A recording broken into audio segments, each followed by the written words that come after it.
çfarë është raportuar, nga çfarë është thënë, nga zhvillimi i mbledhjes, por është i mjaftueshëm argumenti që mund të jenë kërcënuar dëshmitarët nga të fortë, kur ka provë të marrëdhënies midis zonjës Balluku dhe të fortëve që ka çuar pastaj në le ta quajmë të mirëqenar faktin e dhënë në kërcënimin e dëshmitarëve eventual, apo është thjesht një frazë për të spekuluar në një dimension pak më sugjestiv? Zakonisht prokuroria bën pra ka këtë si armë që shiko kemi prova që personi dëshiron të prish hetimet, personi ka shprehur vullnetin në mënyra të ndryshme, në mënyrë të palishme, që të kërcënojë dëshmitar, të largohet nga vendi. Pra gjithmonë në çdo mas sigurie duhet keni parasysh ju që do ta dëgjoni tek prokurori. Pra o është në fakt konkret, apo është një supozim, kjo ndodh gjithmonë gjatë masave të sigurisë, edhe sidomos edhe përpara parlamentit, për shkak se ata qëllimin e tyre kanë që të marrin autorizimin. Prandaj ata duhet të shpjekin një alibi të tillë. Sot në shqyrtim është çështja për zonjën Balluku. Po. Domethënë,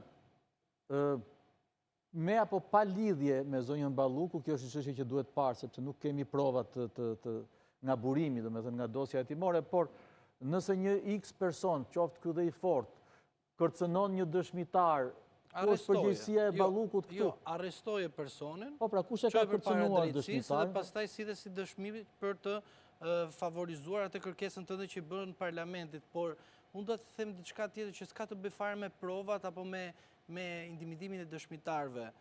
Ktu shikojmë një qasje tjetër të prokurorisë. Pra, duhet keni parasysh diçka. Kur u kërkua arrestimi i zotit Ahmetaj, zoti Rama urdhëroi menjëherë grupin parlamentar të asaj kohe për të lëshuar autorizimin të kuvendi. Dhe ju e dini shumë mirë që atëherë në atë kohë ka qenë zoti Dumani kryeprokuror. Ndërsa kësaj radhe prokuror është zoti Brau. Pra do të thotë që zoti Rama ka inskenuar një situatë shumë të mirë për veten e tij, që të dobësoj kryeprokurorin e ri, i cili merr tani për herë të parë, do thoya një refuzim nga zoti Rama për të lëshuar autorizimin, edhe duke pasur parasysh që ky person pas ka indemnituar për dëshmitar ose është rrezik për të prishur prova. Pra, në rast të marrim dy sjellje të ndryshme midis Ballukut dhe Ahmetaj, do të shikojmë që ka një qasje tjetër grupi parlamentar socialist, por edhe zoti Rama. Nuk është tek provat, por është pikrisht tek sjellja politike që në një reformë në drejtësi që zoti Rama thjesht vetë ka normuar edhe është krenuar nga 2022 deri në 2025, do të thotë që nuk kemi të bëjmë me këtë anë që është thjesht vetëm procedurale dhe nuk ka asnjë vlerë tjetër. Pra, vetëm këtë gjë duhet sjellim si panoramë. Tjetër sjellje për zotin Ahmetaj, tjetër sjellje për zonjën Balluku. Mirë, kjo është në varësi, siç është thënë, edhe në varësi të procedurës, në varësi të materialeve, në varësi të dosjes. Nuk ka të bëjë. Kur kemi të bëjmë hetime paraprake, do të thotë që jo të gjitha provat shkojnë përpara kuvendit, jo të gjitha provat shkojnë përpara gjykatës, se jemi në fazën hetimore.